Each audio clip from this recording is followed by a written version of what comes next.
Isaiah chapter 19. The burden of Egypt.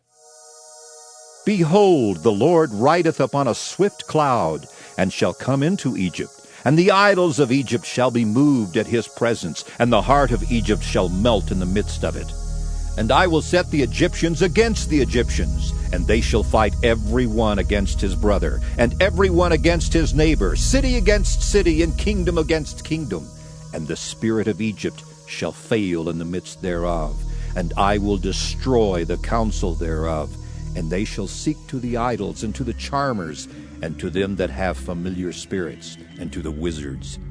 And the Egyptians will I give over into the hand of a cruel lord, and a fierce king shall rule over them, saith the Lord of hosts. And the waters shall fail from the sea, and the rivers shall be wasted and dried up. And they shall turn the rivers far away, and the brooks of defense shall be emptied and dried up. The reeds and flags shall wither. The paper reeds by the brooks, by the mouth of the brooks, and everything sown by the brooks shall wither, be driven away, and be no more. The fishers also shall mourn, and all they that cast angle into the brooks shall lament, and they that spread nets unto the waters shall languish. Moreover, they that work in fine flax, and they that weave networks shall be confounded, and they shall be broken in the purposes thereof, all that make sluices and ponds for fish. Surely the princes of Zoan are fools. The counsel of the wise counselors of Pharaoh is become brutish. How say ye unto Pharaoh, I am the son of the wise, the son of ancient kings. Where are they? Where are thy wise men? And let them tell thee now, and let them know what the Lord of hosts hath purposed upon Egypt. The princes of Zoan are become fools. The princes of Noph are deceived. They have also seduced Egypt, even they that are the stay of the tribes thereof. The Lord hath mingled a perverse spirit in the midst thereof, and they have caused Egypt to err in every work thereof, as a drunken man staggereth in his vomit. Neither shall there be any work for Egypt, which the head or tail, branch or rush may do. In that day shall Egypt be like unto women, and it shall be afraid and fear because of the shaking of the hand of the Lord of hosts, which he shaketh over it.